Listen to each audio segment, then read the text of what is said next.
Hey, this is Pastor Curry, pastor of the Zion Fair Baptist Church, Wilmington's most exciting church, the church that love ya and ain't a thing you can do about it. Today with Coffee with Curry, we're shifting our gears a little bit. I know you've been hearing and seeing a lot of our shows, the political arena, because we're in a very heightened political season, but I want to shift our attention to something different. I want to deal with the environment and some of the things that are going on that is really causing some problems within the community. And, you know, as I look back and see how Delaware is the ranked 20th with cancer, we really need to start paying attention to the environment and some of the injustices that occur. There's a bill that's we're trying to see, we're going to see whether or not it's going to go through, called HB 422, and it's a we got to watch the politics, but it's important as the pastor, as your person who has really given you good information, that I bring to your attention things that really affect your lives. We overlook it. We allow the people down in Dover to just do what they want to do. This is critical. So today I invited a gentleman from the Delaware Nature Society, and that's Mark Nardone, who will really give us some information on it, share some of the injustices that are going on. And I really want you to get it. And I want you to really help us to ensure that some of the things that this bill will produce, we get it so that we can make sure we have a healthy, happy community. Why don't you call somebody real quickly? Tell them Coffee with Curry is on, and let's get after it. Good morning, Delaware and surrounding areas. You are now tuned in to this week's Coffee with Curry. Join us every Sunday at 11 a.m. with new guests every week. So grab your cup of coffee and join us on Coffee with Curry. And we're back. Today we have Mark Nardone, with us from the Delaware Nature Society. You are the Director for Advocacy. First, I want to say welcome to the Coffee with Curry show. Yeah, thanks for having me. And it is a joy, a pure joy. When I first, learned about what you all are advocating for, I immediately became very interested because I believe in justice across the board, not just in one facet of what justice really portrays. But today I want to really talk a little bit about it. But before we do, let's talk a little bit about your role with the Delaware Nature Society. So my role basically is to get good public policy in place that protects nature, protects people, makes a better environment for everybody. And how you think you're doing? It's a good question. We deal a lot with public policy, with lawmaking, ordinances at the county level. Like anything, you win some, you lose some. But I think we're doing okay. I think there is more awareness about the importance of a healthy environment, more awareness of environmental justice. I mean, this is an idea that emerged 40 years ago that's really just starting to get widespread attention. People are really starting to understand what that means. We want to see that for everyone. We want to protect nature. Right. We want to protect the nature even in our urban environments. We don't tend to think of them as being natural. Right. But there is nature in our urban environments. And, we like to think that if you're a nature lover, you see nature everywhere you go. Some of us are lucky. We live out, big rolling fields, beautiful woodlands. Some of us live in the city like myself, and you find the nature where you see it. Right. Weed growing up out of a crack in the sidewalk is nature. Right. Yeah. And one of the things and the reason why I'm so apt to talk to you about what's going on with HB 422 is because a lot of times when people are in the city, they don't pay attention to the nature. They don't pay attention to the environment. Yeah. And we just so happen to be here in Southbridge sitting on hot land, yes, as they would call it. And I think that a lot of times people don't understand why we rank so high, even with cancer. There are other things that's happening, but since how long have you been with the Delaware Nature Society? Almost 2 years. Almost 2 years. And do you find that Delawareans are more receptive to learning about some of the things that are going on? Do you feel that it's more driven by the political side of the house? I think part of it is political. Okay. And how you feel about nature is often a product of what your political views are. Not always. And it is important. I think especially among younger people, they're becoming more aware of how important nature is. Right. I think, older people like myself, I feel lucky. I grew up as a nature lover. You want to share that love, but you also want to share the importance of healthy environments, functional ecosystems. Right. You can look around. We are surrounded by marshes. We got big Delaware River over here. Those are important waterways. The marshes around those waterways are important for a whole lot of reasons. They directly affect the quality of our drinking water in a lot of ways. And, everything that we put into the air, everything we put into the water, and everything that we put into the soil, which is something we don't think a whole lot about. But soil health, I think, is going to be an emerging issue. And climate change and sea level rise. That is a serious, serious issue. Some people believe the science. They are scientifically oriented. Some people don't believe the science. They either find fault with it or they just plain don't want to believe it because it's too uncomfortable for them to accept what we have to do. All we have to do is look at the reality. Yeah. I know there's those who have called it a hoax and all other stuff, but if you look at the reality, it is a problem. And the reality is, if you want to go to the shop, right? Yeah. On a northeast storm, sometimes you can't get there because the roadway is flooded. Absolutely. We are right next to Christina. It's a low-lying area. It should be a marsh. We've turned it into something else. We need to do that to some degree, but we also need to protect the nature that actually protects us. Mm-hmm. Yeah.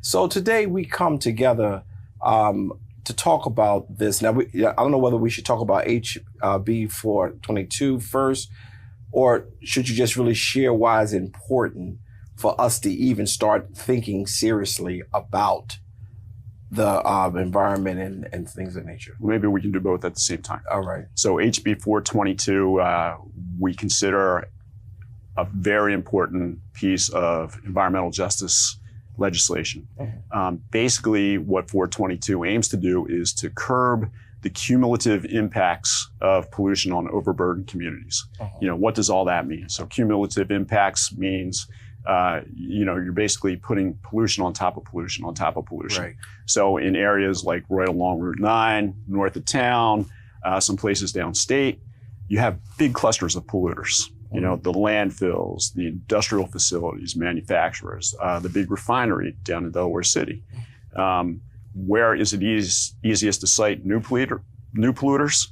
It's near the existing polluters. Mm-hmm. Where are those existing polluters? They tend to be around low-income neighborhoods. Yeah. And all of that pollution has negative effects on human health. We know that there are certain parts of the state where where there are high incidences of pediatric asthma. Where old folks don't breathe comfortably, or have real trouble breathing when it gets hot, like it is now. It's because, it's the heat and humidity. It's also the stuff that's in the air. We need, and it's not fair. Mm-hmm. Some of us are lucky enough to not live near that. Some of us choose to live near that. You've got a lot of old established communities, people's homes. This is where they grew up. This is where their families grew up. This is where they want to stay. And people who don't have a choice, right. They can't afford to go elsewhere. What HB 422 aims to do is to create more equity in environmental policy. We should all share the burden to some degree, which is not the case now. So the bill itself defines what facilities are affected. And it defines what neighborhoods are affected. There are various criteria for that. And, and the idea is that ultimately we will stop dumping pollution on top of pollution. We'll spread it out, ideally. Can we find ways to just roll it back, to pollute less? There are ways to do that. Part of it is personal, how we consume, how we use energy and various products. Part of it is a big part with the responsibility of the polluters. They need to change their ways a little bit, and we as a state need to change the way we think about that. Now, when you talk about polluters, let's just make sure that the audience who are watching us understand. Mm-hmm. You're not saying just not because we are talking about them too, but not just the person who threw a piece of paper out the window. Mm-hmm. We're talking about people who dump things in areas and it grows and create all kind of problems for our environment. Right. So for example, we have big landfills. Yes. All our trash goes in there. All of the stuff that's in that trash, I'm not a chemist, but, there are basically chemical reactions happening as all that trash decomposes and changes forms. It becomes some pretty toxic stuff. If you can picture rain falling down into the landfill and washing all that toxic stuff down into the soil, it ultimately finds its way into the waterway. So we are increasing water pollution.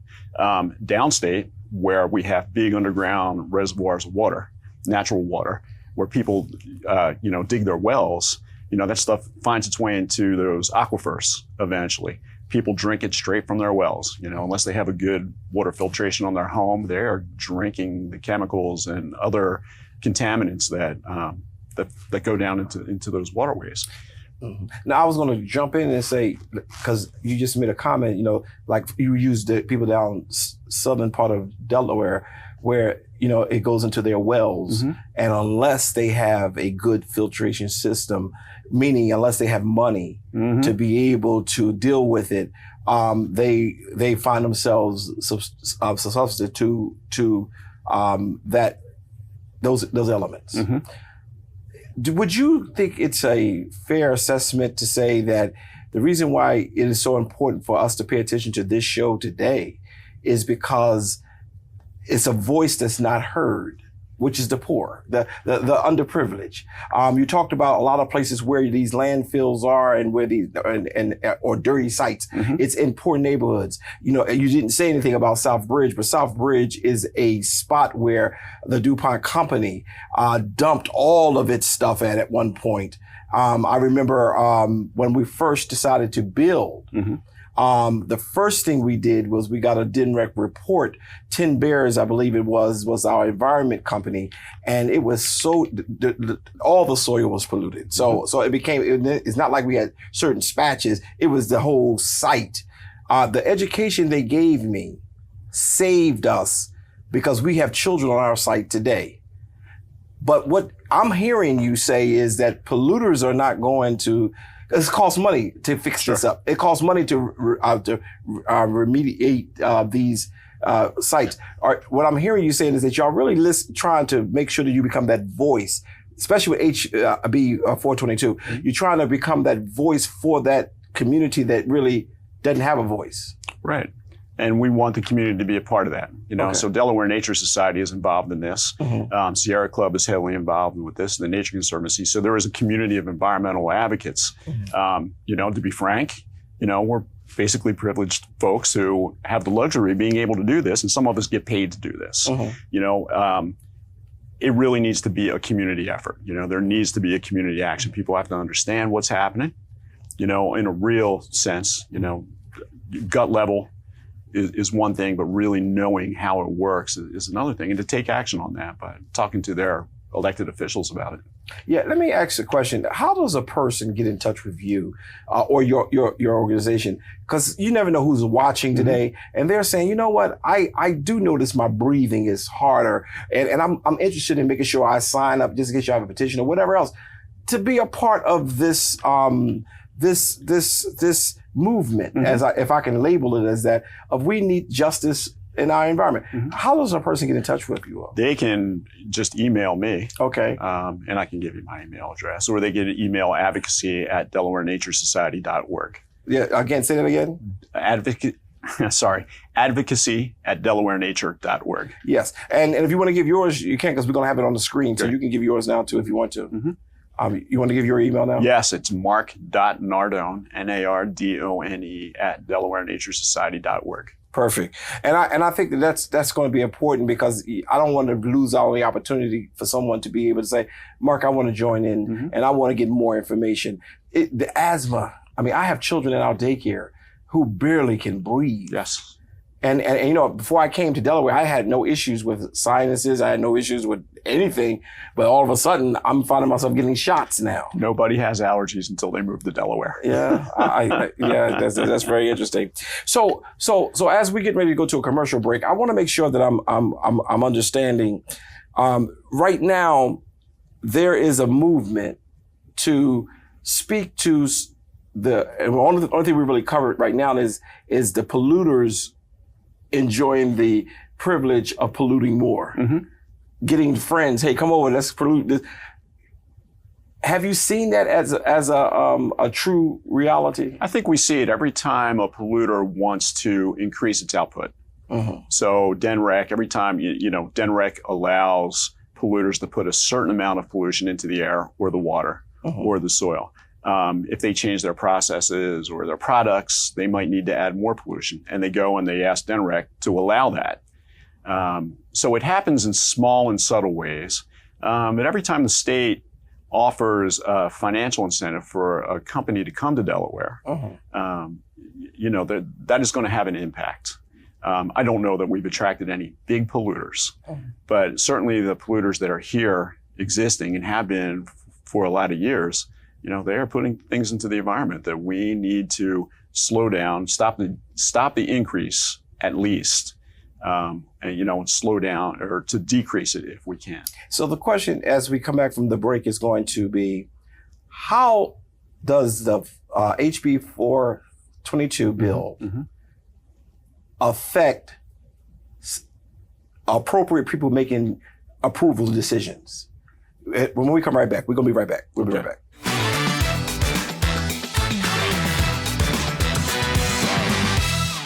We need volunteers, we need mentors, and we need sponsorship. So please think about donating to Duffy Soap. Go on our website, duffysoapinc.org, and donate that way. You can call us at 302-652-3532. We can take your payment over the phone. You can mail us a check at 100 West 10th Street, Suite number 9, Wilmington, Delaware, 19801. Also, you can donate your time. If you don't have money, donate your time. Come help us with the garden. Help us mentor or help be a tutor, things like that. So please think about donating to Duffy Soap. As Black women, we are more likely to be diagnosed with breast cancer at younger ages. We are more likely to have cancers that are high-grade tumors. And there's also a very poorly understood higher incidence of male breast cancer in the African-American community. My name is Dr. Lisa Newman. I'm Chief of Breast Surgery for Weill Cornell Medicine. I'm leader of the Multidisciplinary Breast Program for the New York Presbyterian Hospital Network, and I'm also the Medical Director for the International Center for the Study of Breast Cancer Subtypes. We do need to pay attention to social determinants of health and inadequate care. But when it comes to a diagnosis of breast cancer, race is also associated with genetic patterns related to our ancestral background. As we learn more about the genetic factors that cause these biologically aggressive tumors, this is going to be important for women around the world because it's going to lead to better prevention, better detection, and hopefully complete eradication of this disease. Jason, let's go see your room.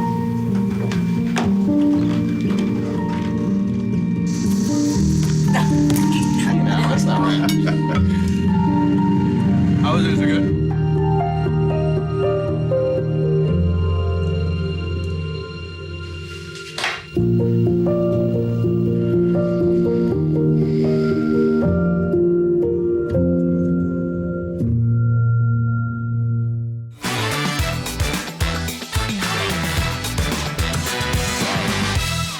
And we're back. What a great opportunity for us to, have this conversation with you, Mark. And I really appreciate it. I'm sure the community who watches this show really appreciate the fact that you're giving us some good information. And you're also starting to let some light bulbs go off because, yes, I am breathing a little bit stronger or more.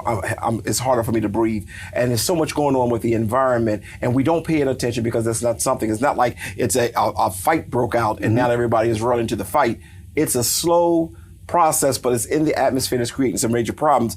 When we were closing up the last segment, I wanted to ask the question, how does HB 422 really, if we get that passed, how would that benefit this community? So it would basically require anyone applying for a pollution permit to go to the community and to explain to them what they are going to do and what the potential impacts are going to be, and the environmental justice impacts. We're going to be putting more pollution into the air or the water, and this is what it means for you. Hopefully, they would address things like human health impacts. You know, we know that this chemical does this. We don't expect that we're going to put so much chemical into the environment that it's going to affect you, or we are. So it requires the applicant for the permit to do more community outreach. It also creates an environmental justice board. Now, before you go there, because I do know, like, for example, if an organization wants to get a permission to build something in Wilmington, they have to go to the community. It's not a requirement. The community can be totally against it, and the politicians can say, do it anyway. Yes. But how will this bill help my voice to be heard? So primarily, I think through the Environmental Justice Board, and that would be composed of people who are from the affected communities, as well as some sort of expert people who have the technical expertise. They would be responsible for conducting public hearings, sounding out the community on what they want, what they don't want, how they feel about the permit or the project, and then carry that back to DNREC and say, the community does want this, it's okay, or the community does not want this. And then it gives DNREC the statutory authority to deny a permit. You know, as is, if a company does its due diligence in applying for the permit, they really can't say no. And they get a bad rap for that. You know, people will say DNREC will do whatever it wants. DNREC sort of has to, in many cases, do what the law allows or requires. So this would give them a little more authority to say no to a permit or to place special conditions on the permit. If you are going to do this, you need to do that to mitigate the effects. Now, when you talked about it may be the law that where they have to do certain things, because I have been very disenchanted with some of the decisions that DNREC has had under various leadership, because, you know, they're appointed by the governor, well, the secretary is appointed by the governor. But so you're saying with this law, they will then be able to say, no, it's going to create too much of a havoc in this community? Absolutely not. Or are you saying it's going to be the business as usual? We don't know, to be honest. It could be business as usual. I mean, ultimately, DNREC is, you know, they have final say over any permit. But what we are trying to do is to give a voice, as you said. You know, people don't want this in their community. They are afraid of these possibilities. And it does give DNREC the power to say no. You know, what happens then? The polluter either has to find a new place to establish itself. It has to live within the limits of its current permit, so that we're not increasing pollution, or they have to do something else good for the community. Okay, so DNREC, in theory, could say, okay, we're going to allow you to put this much more pollution into the atmosphere, or into the waterways, or into the soil. In exchange, you know, we need some, it could be anything. And honestly, we don't know what that is yet, but they could say, you know, we need to plant more trees here. We need a public park there. And that would, you know, in theory, again, the applicant would be required to do those things, to install that park, to help plant those trees, plant a community garden, maybe. You know, there's a lot of benefit to that in terms of food security, natural benefits, and community building. You talked earlier about the Environment Justice Board, and you said it would be composed of citizens, professionals. Will politicians be on there too? No politicians. Okay. And when you say citizens, so for example, you got people down in Lower Delaware, will the board be for the particular area, or will they be for the state? For the state, but they would be composed of folks from environmental justice communities. Okay. You know, we know there are areas, we've worked hard to define specifically what an overburdened community is. It's based on race to a degree, income, poverty level, and English language proficiency. We know there are places downstate, for example, where a lot of folks don't have good English skills. So they're always taken by surprise when DNREC does something that is harmful, potentially harmful to them. So you could have representatives from upstate and down, but they would come from, you know, communities that share certain characteristics. Yeah. In your work thus far, have you seen that there is a lack of interest in the community? Because that could be why you're trying to get it out. But do you feel that there is a lack of interest, even though this is very critical? I don't know if it's a lack of interest. That may be. I think more than anything, it's a lack of awareness. Okay. We all live in our places. We don't understand how each other lives. We don't understand the values. We don't understand the challenges or the benefits. I think getting people to understand each other and, and their day to day, how they go about, how they live their lives. That is critical, and I think that is a bigger conversation. So, sorry, I strayed a little bit, didn't answer your question. I think it is a lack of understanding and awareness. Okay. And maybe you did, because you said awareness. Now, there was a bill, HB 466. Mm-hmm. It did not make it to committee, to my understanding. It did not make it to committee. Could you help? Are you aware of that bill? I am aware of that. Could you help me a little bit with that? I honestly, no. That did not make it to the committee. I can't say why exactly, but these are big, complicated bills. They will require a lot of change, not only in our policy and our practices, but in our understanding of what environmental justice is, mm-hmm. justice in general, and what that means. In Delaware, we tend to resist these things. Oh. We like jobs. And so the business community, sometimes the development community, they will say, or the industrial community, they'll say, this is going to be too complicated. It's going to be too hard. It's going to cost us jobs. It's going to decrease our ability to attract new employers to the state. That is an old excuse. Right. We don't know that is really the case. And, when people oppose bills like this, that's often their argument. And they will say, you're trying to hinder job growth. But at the risk of people's lives? At the risk of people's lives and their health. And, again, it's not fair. So we're not trying to be anti-job, anti-growth, anti-business, anti-industry. We are trying to be equitable in our public policy, absolutely. Specifically our environmental policy. Yeah, because I'm just sitting here thinking if this affected the more privileged communities, it would be addressed appropriately and immediately. Yeah. So because it's really not in the privileged communities where you find the most injustice, I think it becomes, this is too complicated. We don't want to deal with this. I think there is a degree of truth to that. Wow. I think it is a hard adjustment for people to make in their thinking. We have not adjusted to the idea of climate change. Yeah. We know there are a good number of people who believe it. They understand the science. They know it's coming. They also know it's going to require some very serious adjustments, both in the way we plan our communities, how we transport ourselves, transportation, the things that we consume. They are basic lifestyle adjustments that feel hard, but we haven't given them a chance. We haven't tested it. And, we know it's coming, but we still haven't made the leap to changing our ways. Now, do you think that the lack of, I got to stop using that word interest and start using the word awareness. The lack of awareness is really causing some serious health issues for a lot, especially our underprivileged community? Yes, absolutely. I mean, we know for many complicated reasons, right? Access to health care, access to health insurance. That is a real barrier for some folks. But then, you're forced to live in a community, or you choose to live in a community that is your home, has been your longtime home, where there are these negative health impacts from pollution. In some places in the country, they call these areas, we call them environmental justice communities or overburdened communities.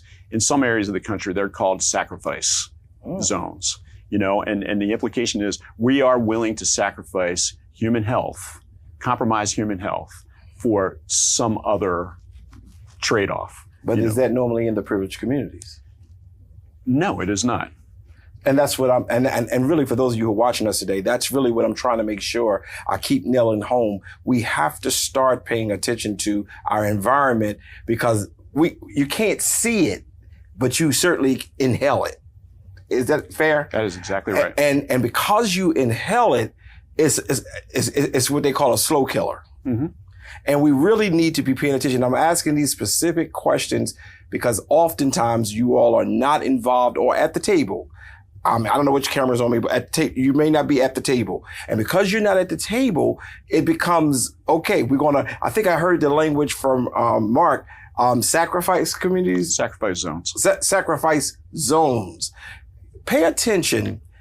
There's there's an importance on this issue, and we have to start reacting to the importance of this moment. Because if you have been outside and see how hot, climate change is real. But I remember years ago when I was a younger guy, I'll say it if you don't mind if I say it like that. There was a push. Folks were saying lead poisoning doesn't mean nothing. Leave it alone. It's not important. Let's not get involved in all of that. Paint the house, do what you got to do, it's fine. And then when the studies came out with some of the privileged people who found themselves in some serious situations because of lead poisoning, then it became an issue. I'm going to continue to press you on while you're giving us the good information. I need to know why we are not aware of this. And all of the politicians, I have many who watch this show, they need to understand this is going to become a very strong conversation, because I need to know at some point, not from you, because I'm going to do my own research and I'm going to deal with this on the source. I need to know who's not pushing this forward, because this community, the underprivileged community, the communities that didn't have all the voices that others have, need to be able to say, I'm heard, I'm cared for, I'm respected. And it's not happening right now. This is me speaking. I don't want you to get in any trouble because, when you belong to these nonprofits, people tend to start choking you if you do too much.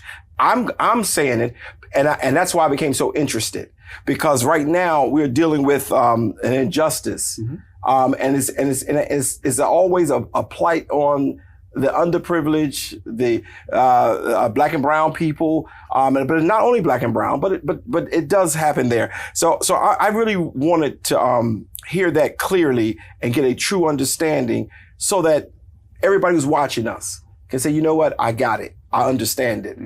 Especially for those people who have to live in a home where you can't even have air conditioning, but you got fans in the windows and you barely can breathe. You're finding yourself at the doctor quite often. All of those things matter. We have to take care of our environment. Let's take that a step further. Sure. Southbridge has a chronic flooding problem. Yes. Folks' basements flood all the time. What happens? You grow molds that just compound those problems. The air conditioner's not going to change it. The fan's not going to change it. That mold grows. Yes. It affects your health. It creates all sorts of respiratory problems, and it costs money to remediate, and that's money that people just don't have. I was going to say, and who has the money to remediate appropriately? We try to get our cousin Tom down the street. Hey, we need you to come and dry out my basement. And his way of drying it out is making sure you get all the water out. Right. But all that drywall at the basement, all those walls that have been soaked with water, and now that it has a lot of mold in it, is still being cared for until we're ready to sell the house. And then we realize we got such a mold problem that we can't deal with it. I want to take a quick commercial break. And when I come back, I really want to spend a little bit more time talking about HB 422, so that we can get a true understanding of all the things that the board, that bill will do. And I'm trying to make sure that our politicians know that we are really going to be paying attention to HB 422. We'll be right back.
The American Cancer Society's Hope Lodge communities offer a free home away from home, closer to cancer care. People are meant to be together.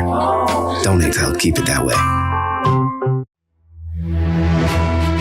Delaware State University is not only an anchor HBCU in the state and across the nation, but is redefining the HBCU mission for today's world. We are committed to long-term, consistent, and responsible growth. Do you have the app? Yes, I do.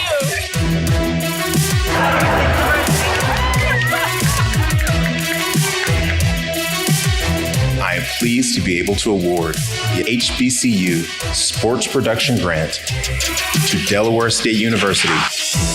And like so many of our brother and sister HBCU institutions across the country, offering one of the highest returns on investment in higher education. Building the whole student, enhancing operational effectiveness, and improving the physical plan. We're just hoping that her legacy will be a catalyst for change. We are unafraid to be the people we are called to be. Delaware State University rises in rankings. Securing a healthy future. Our clarion call remains the same.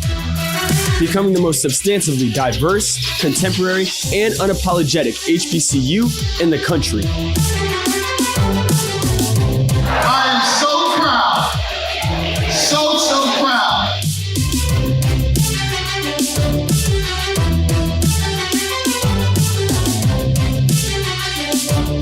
We are Delaware State University.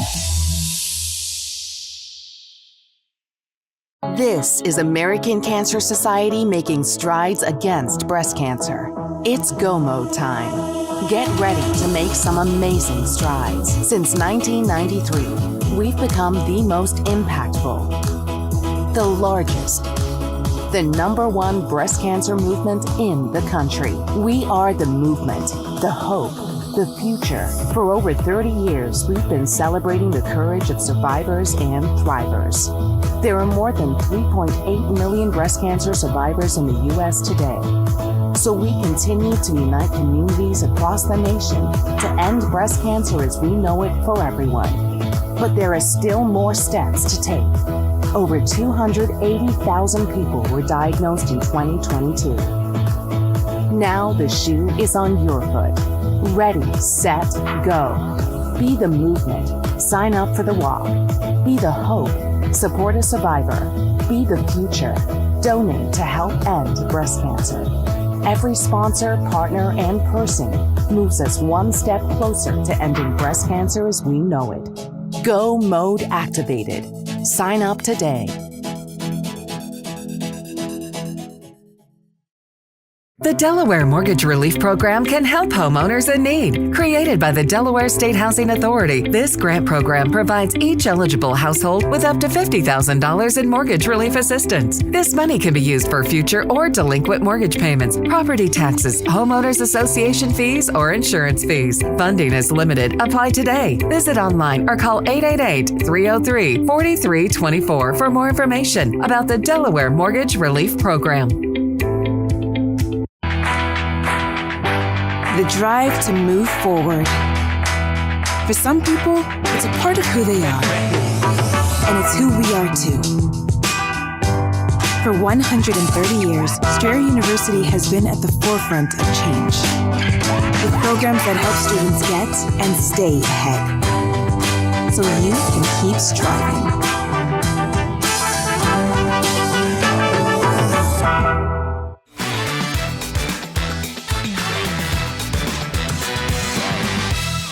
And we're back. Great conversation. For those of you who are watching, it's going to be critical that you not only listen to today, but then you begin to ask questions. You know, all of us have people who represent our district, whether we're in the city or we're in the county.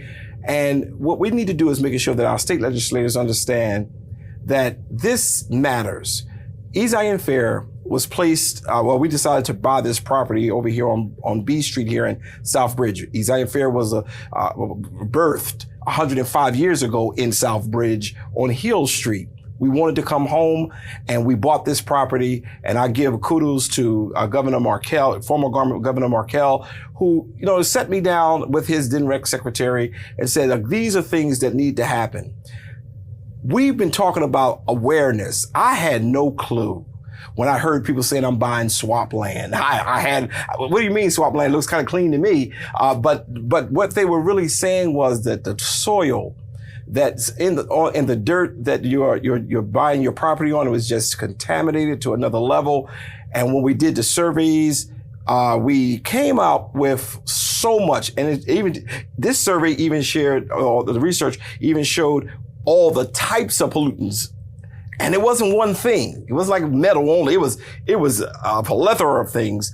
And they, gave us a nice grant to be able to clean it all up, because we have a daycare here and we wanted to make sure that our children were protected. We have elderly members of our congregation. We want to make sure when they're here for their noonday prayers as well as time of worship, they will be in a clean environment. Mm-hmm. So I think now you can breathe comfortably, because we are pretty much in a safe environment at this point. But let's talk a little bit more about HB 422.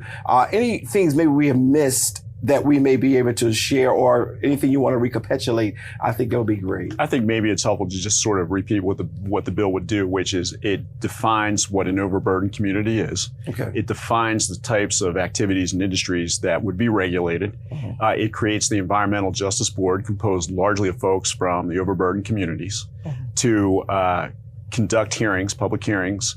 It requires the applicants who want to put more pollution or new pollution into the environment to reach out to those communities, explain what their activities are and the possible consequences of that. And it gives a DNREC the ability to say no to a permit based on that community input, which it does not have now. And whether that's a new permit or a slight increase in pollution. And it allows them to create special conditions on permits to mitigate or to offset those effects. Yeah, and I could hear somebody saying, in my head, well, if it gives DNREC the permission, given to some of the bad decisions DNREC have made, then it's just business as usual. But it's not. I'm gonna tell you why I believe it's not. Because when we find out things are going wrong, even if the secretary of DNREC or whoever approves something, we have enough advocates now to be able to raise up and say to the governor, if you want to be reelected, you're going to have to make sure this doesn't happen. And I think that's the kind of advocacy we all got to start pushing. Don't just write it off, say, well, they're going to do what they do. Well, we're going to do what we do in November. So we have to make sure that, one, we take it out of the hands of because DNREC is reputable as far as I'm concerned. Sometimes you got political people who head it, but for the most part, it is very reputable, have the knowledge, the wisdom of environment. So these are the people you want to listen to. I don't ever want institutions to be discredited because maybe the leader may have not made some bad decisions or things of that nature. They are scientists. They're supposed to be able to know the specific fields that they're in. So I would rather them make decisions than a politician who have no clue on what's going on. So this bill really can help us. It can. Would you say? It can. It is our hope that it would be a tremendous help. And not only would it reduce the rate of pollution or stop the further pollution, maybe at some point we can get to actually reducing the pollution. Okay. That's pie in the sky, far off in the future. Man, that would be a blessing, wouldn't it? That would be a blessing to be able to breathe without worrying about it. Yeah. Be able to breathe and be able to drink water that was okay for you. In the city of, go ahead, I'm sorry, I didn't want to cut you off. Go ahead. I mean, if you have a garden in your home, and you're gardening in Southbridge, your food plants take up all the contaminants that are in the soil in your yard. You eat that, it accumulates in your body, and that's another way that all this stuff sneaks into you and affects your health. Yeah, at one point, I think it was the early part of last year, we had an issue here in the city of Wilmington with the water, where they were advising everybody to get bottled water. Now they said it's been cleaned up. But what if that report would have been missed? What if more people, what about the people who did drink it and couldn't afford bottled water? Right. I mean, what do? You don't have an alternative. again, not a scientist, you could probably drink a little bit of contaminated water for a short time. We probably do it all the time without even knowing it. And maybe there wouldn't be any long-term health consequence, but you can't do that day after day after day. Yeah. Water is a God-given right. I agree. Breathing is a God-given right. Agreed. All of these things God gave us. We should be good stewards of it. We should, and there are attacks at all levels on the sort of environmental protections that we've enjoyed for years. You want to go off subject for a minute? Sure. So there was a big decision by the Supreme Court, May before last, Sackett versus the EPA. Yeah, okay. And basically what that did was redefine the waters that are protected, the waters all over the country that are protected by the Clean Water Act. That has been the legislation that's protected our drinking water for over 50 years. It eliminated a lot of those waterways from protection, That's a special problem in Delaware for a whole lot of reasons that I won't bore you with. Yeah. But there are human health impacts when you remove those protections. We've seen time and time again that no matter what the industry is, financial, industrial, deregulation does not work. Right. People will get away with anything they can get away with. I will say, in the interest of profit, I'll go crazy and say, capitalism is an imperfect and sometimes brutal system. Yeah. I think we all need to be more understanding and more compassionate. On a real human level, that's what it's all about. And if we can't be that way individually, we need the government's help on that. Yeah, and I agree with you. People tend to believe less to deregulate is bad. I mean, it's good because we don't need all these rules. We do. Because people look for loopholes even in the rules we have. But a lot of times the regulations are to help those who really have no voice. Yes. And that's what I think we tend to miss. As we look at all the systems, and it wasn't really going off topic when you said, do I mind going off topic? I think that was right on point, especially with what the Supreme Court is doing. But when you think about all of the regs that happen, a lot of times it's because the people who are the specialists in that area have noticed this is causing this problem. And it may not happen today, but it's going to up the road. Years ago, they start talking about climate change. Mm-hmm. No one thought it was anything, I shouldn't say no one, most people just didn't pay any mind. Now, you go outside, how hot it is and how dry, how humid it is.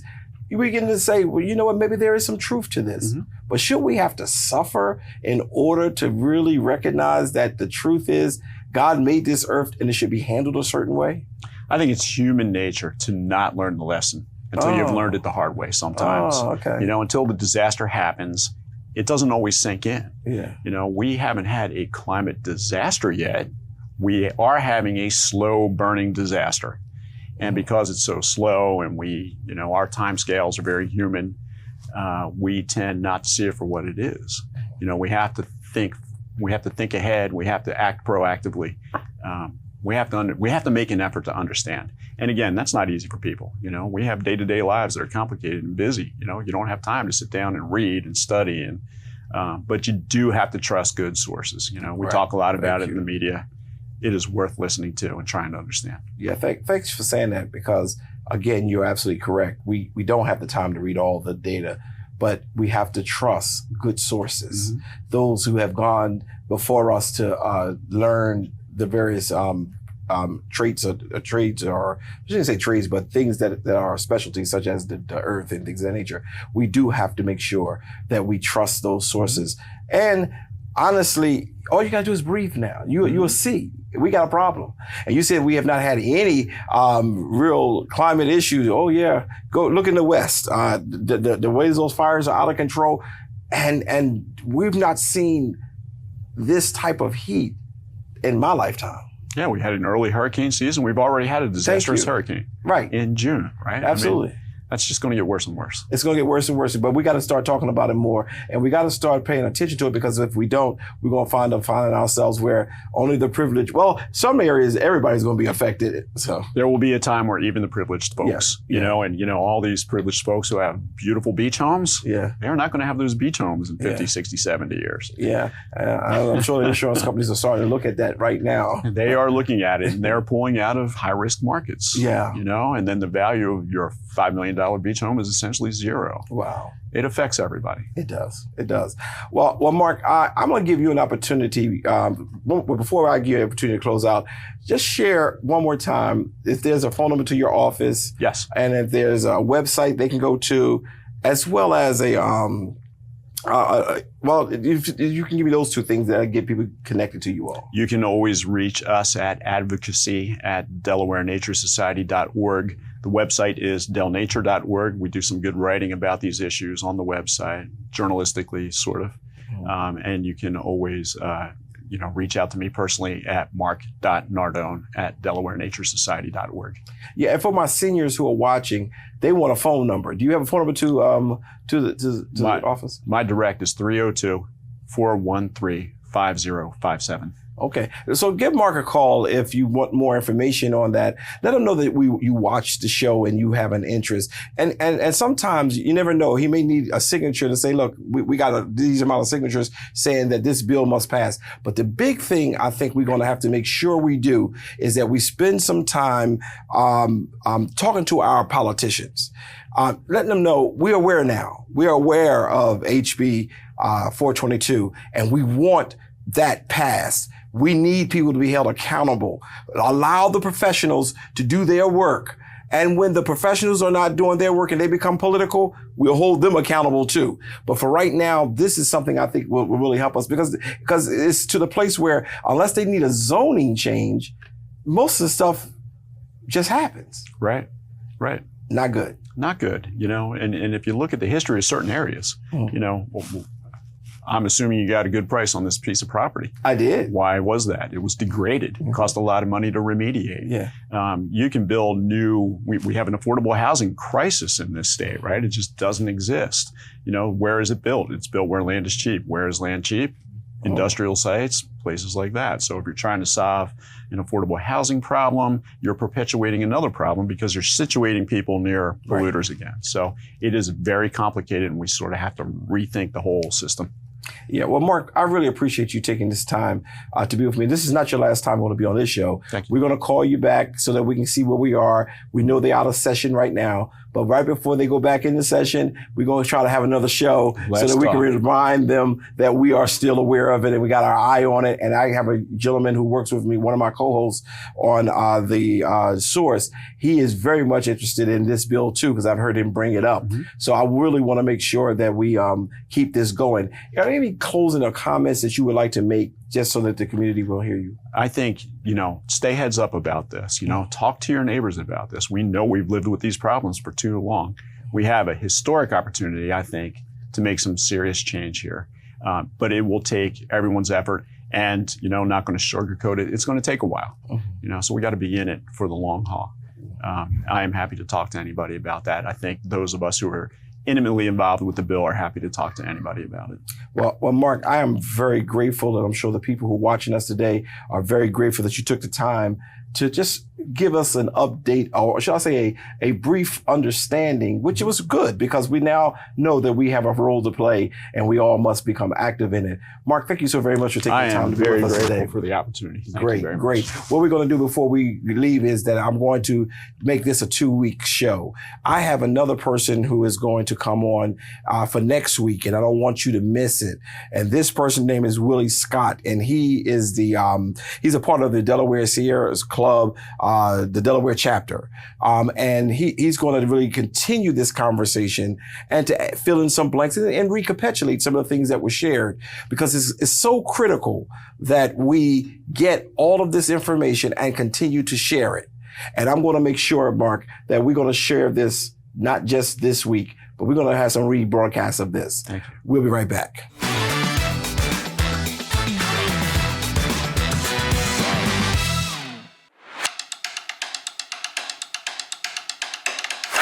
Local news and politics in the city of Wilmington, Delaware. The latest headlines with your host, Dr. C.T. Curry, and co-host, Kobe Owens. Weekly episodes, Sundays at 5 p.m. The Source. Hello, I'm Marcus Henry, and I'm running for Newcastle County Executive. I spent over 20 years working in state and local government trying to bring the good programs and services you deserve here in Newcastle County. Please support my campaign. Please look us up at marcushenryde.com for further information. I look forward to meeting you all over the next year, and I look forward to your support. Thank you. Join us live for our weekly worship. Every Sunday at 8 a.m. on Facebook and YouTube.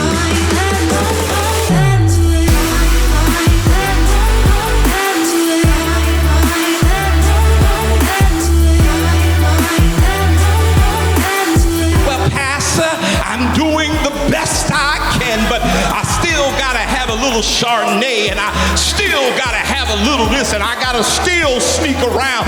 The devil is a liar. That's an excuse. Wilmington's most exciting church. I'm Alexander Hackett, and I'm running for City Council at large for the city of Wilmington. And as always, if you want to go fast, go alone. But if you want to go far, go together. Wilmington, I see you at the primary, September 10th, 2024. Vote Alexander Hackett, all right?